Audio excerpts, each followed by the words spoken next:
अस्सलाम वालेकुम। उम्मीद करती हूँ कि आप सभी बिल्कुल खैरियत से होंगे। अल्लाह का शुक्र है, मैं भी बिल्कुल खैरियत से हूँ।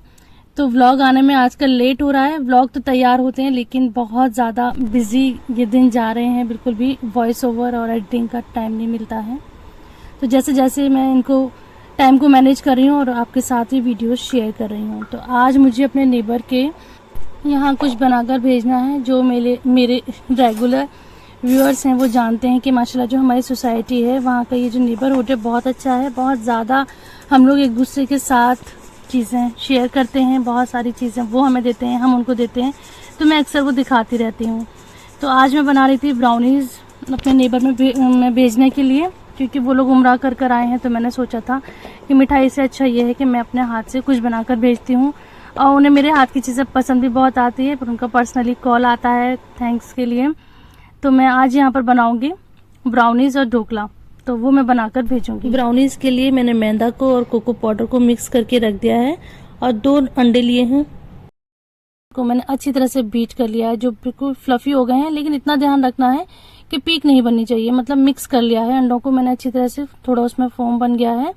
और यहाँ पे मेरे पास ये मेटल का कोई बॉक्स नहीं था इस तरह से रेक्टेंगल शेप में। वैसे तो मेरे पास बहुत सारी केक के बेकिंग के टिन हैं, मैं आपके साथ वो शेयर भी कर चुकी हूँ, लेकिन बिल्कुल इस शेप में नहीं था, तो मैंने ये कार्डबोर्ड का डिब्बा ले लिया था।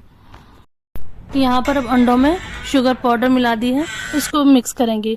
ब्राउनीज और केक में ये डिफरेंस होता है कि हमें केक में बैटर बहुत अच्छा मिक्स करना होता है, उसमें एकदम हमें उसको राइज करना होता है और उसको हमें बिल्कुल फुला देना होता है। लेकिन ब्राउनीज में ओवर मिक्सिंग नहीं करते हैं। तो यहाँ पे मैं चॉकलेट ऐड करूंगी। तो मैंने चॉकलेट कंपाउंड ली है, तो डार्क चॉकलेट और वाइट चॉकलेट को मिक्स कर लूंगी मैं, क्योंकि सिर्फ डार्क चॉकलेट डालेंगे तो बहुत ज़्यादा ये इसका जो फ्लेवर है बहुत ज़्यादा स्ट्रांग हो जाएगा। और अंडों की स्मेल को हटाने के लिए हम वनीला एसेंस यूज़ करते हैं। तो मैंने वनीला एसेंस डाल लिया है, ½ टीस्पून से थोड़ा सा ज़्यादा। और यहाँ पर मैंने थोड़ा सा सॉल्ट डाल दिया है, बिल्कुल ½ टीस्पून से भी कम। और जो चॉकलेट थी उसको मैंने माइक्रोवेव में मेल्ट कर दिया है थोड़ा सा क्रीम डालकर।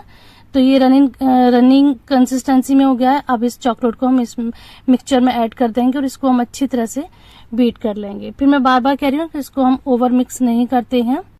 बेकिंग एक फन है, जिसको पसंद है, जिसको इंटरेस्ट है, वही इस बात को समझ सकते हैं।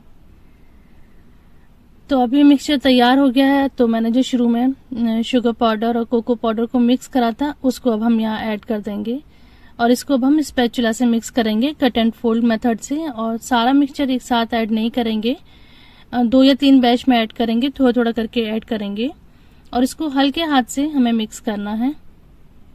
और इसमें मैंने किसी भी लिक्विड का इस्तेमाल नहीं करा है, मतलब दूध भी नहीं डाला है, पानी भी नहीं डाला है। बस मैंने यहाँ पर अंडा डाला था और थोड़ा सा मैंने और मेल्टेड चॉकलेट। तो बस इसी से ही हमें इसका बैटर तैयार करना है। तो मैंने यहाँ पर जो कार्डबोर्ड का बॉक्स रेडी करा था ऑयल लगाकर, तो उसमें हम ये सारा बैटर पोर कर देंगे। तो इसमें यहाँ पे मैं बीच बीच में चॉकलेट के चंक्स चाह रही हूँ। तो मेरे पास ये चॉकलेट रखी थी, उसको मैंने बहुत बारीक बारीक श्रेड कर लिया है। और या फिर आप इसको बहुत बारीक बारीक उसको ब्रेक कर लें, जैसे चूरा सा होता है ना, वो बना लें। तो इसको डाल के मैं अच्छे से मिक्स कर दूंगी। तो जब ये ब्राउनीज खाएंगे तो खाने में जब इसके चॉकलेट के बाइट्स आते हैं तो बहुत अच्छे लगते हैं। और अभी मैं इसको बेक कर दूंगी 180 डिग्री पर 25 मिनट के लिए। और उसको फिर मैं कम्प्लीटली ठंडा होने दूंगी 2 घंटे के लिए। 2 घंटे के लिए निकाल के मैंने इसको बिल्कुल बाहर रख दिया था। और फिर उसके बाद मैंने इसके पीसेस कट करे हैं। उसके बाद जो मैंने चॉकलेट का गनाश तैयार करा था वो मैंने इसके ऊपर थोड़ा सा स्प्रेड कर दिया है, जिससे कि ये देखने में जो इसका लुक है ना वो और भी ज्यादा प्यारा हो गया है। बहुत सॉफ्ट थे, बहुत टेस्टी थे, सभी को बहुत ज्यादा पसंद आए थे। जैसे मैंने बताया था कि मैं उनके कोई भी चीज अपने नेबर में भिजवाती हूँ तो फिर उन लोगों को पसंद आती है, तो वो बाकायदा उसकी तारीफ करते हैं। तो ब्राउनीज तैयार हो गई थी। तो अब मैं यहाँ पर ढोकले की प्रिपरेशन कर रही हूँ। तो उसके लिए मैंने सारी चीजों को मिक्स कर लिया है। तो मैंने ये रेशियो रखा था कि जितना बेसन है उतना ही मैंने पानी यूज करा था।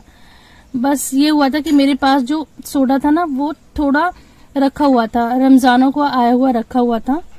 और आप इस चीज को ध्यान रखिए कि जब भी आप ढोकला बनाएं तो जो बेकिंग सोडा होता है, जो जिससे हम पकौड़े वगैरह केक वगैरह बेक करते हैं, बेकिंग सोडा नहीं, बेकिंग पाउडर। जब भी हम बेकिंग पाउडर यूज करें तो बिल्कुल फ्रेश पैकेट लेकर आए, उससे बहुत अच्छा राइस होता है। तो मेरा थोड़ा सा राइस कम हुआ था, टेस्ट बहुत अच्छा था, और जो भी इसकी रियलिटी है मैंने आप लोगों के साथ शेयर करी है। अगर मेरा जो बेकिंग पाउडर है फ्रेश होता ना तो बहुत अच्छा फ्लफी, और भी ज्यादा अच्छा फ्लफी तैयार होता। बस दो चीजों का ध्यान रखना है हमें ढोकला बनाते टाइम, जो बेसन है वो बहुत अच्छी क्वालिटी का लेना है, जैसे कि मैंने अभी आपको पैकेट दिखाया था, और जो बेकिंग पाउडर है वो बिल्कुल फ्रेश पैकेट यूज करना है, तो उससे ना अच्छा एक्टिव हो जाता है वो। जितना हम रखा हुआ बेकिंग पाउडर यूज करेंगे तो जो उसकी एक्टिवनेस है ना वो कम हो जाती है, इतना अच्छे से वो एक्टिव नहीं होता, इतना अच्छे से वो राइज नहीं होता है। तो बस थोड़ा सा मुझे ये लगा था कि अगर बेकिंग पाउडर नया होता तो बहुत अच्छा उसमें, और भी अच्छी उसमें जाली बनती है, और भी अच्छा वो फ्लफी बनता। तो आप लोग इस चीज का ख्याल रखिएगा। बाकी सब कुछ बहुत अच्छा था। तो इसको भी मैंने माइक्रोवेव करा था। आप चाहें तो स्टीम में इसको कर सकते हैं, एक बर्तन में पानी स्टीम होने के लिए रख दें, उसमें इसको वो कर लें, कुक कर लें, और मैंने यहाँ पे इसको माइक्रोवेव में रखा था 7 से 8 मिनट के लिए। इतने में ये बिल्कुल रेडी हो जाता है। अगर हम स्टीम में रखते हैं तो उसमें हमें 25 से 30 मिनट रखना पड़ता है, लेकिन माइक्रोवेव में बहुत जल्दी हो जाता है, सिर्फ 7 से 8 मिनट में तैयार हो जाता है। उसके बाद मैंने इसका जो मजेदार टेम्पटिंग सा बघार होता है वो तैयार करा था। हमारे घर में ना सबको ढोकले से ज्यादा उसका जो पानी होता है वो बघार वाला पानी, मीठा खट्टा पानी, वो बहुत अच्छा लगता है। वो उसको पोर कर दिया था, उसके बाद मैंने इसको पीसेस में कट कर लिया था। तो इस तरह से ये ढोकला भी बनकर रेडी हो गया था। अब ये दोनों चीजें मैं भिजवा दूंगी।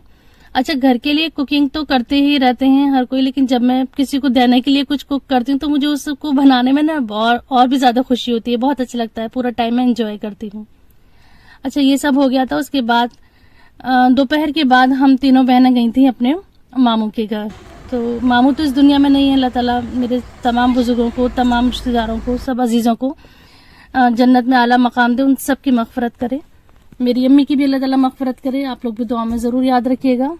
तो हम लोग गए थे अपनी मुमानी के घर। तो काफी बहुत बुला रही थी, लेकिन टाइम में हम लोग बिल्कुल भी मैनेज नहीं कर पा रहे थे, बहुत ज्यादा बिजी टाइम ये वक्त चल रहा है। तो थोड़ी देर के लिए गए थे, लेकिन उन्होंने फिर भी खाने का एहतमाम कर लिया था। उनके यहाँ यही होता है कि जब भी जाओ वो बिना खाने के आने ही नहीं देती है। मैं कई वीडियो में बात शेयर कर चुकी हूँ, किसी भी टाइम चले जाएं, कितनी भी कम देर के लिए चले जाएं, लेकिन वो बिना खाए हुए आने नहीं देती। तो उनकी भी जो दुल्हन है वो सऊदी से आई हुई हैं, तो वो भी बहुत इस्तार कर रही थी। फिर हम लोगों ने वहां पर सब खाना खाया। उसके बाद हम काफी रात हो गई थी हमें वापस होते हुए, तो फिर हम रात में अपने घर वापस आए थे। तो इस तरह से आज का ये दिन गुजरा था, बेकिंग कुकिंग करते हुए, और अपने मामू के यहाँ चले गए थे। तो ये थी मेरी आज की वीडियो। आई होप कि वीडियो पसंद आई होगी। वीडियो पसंद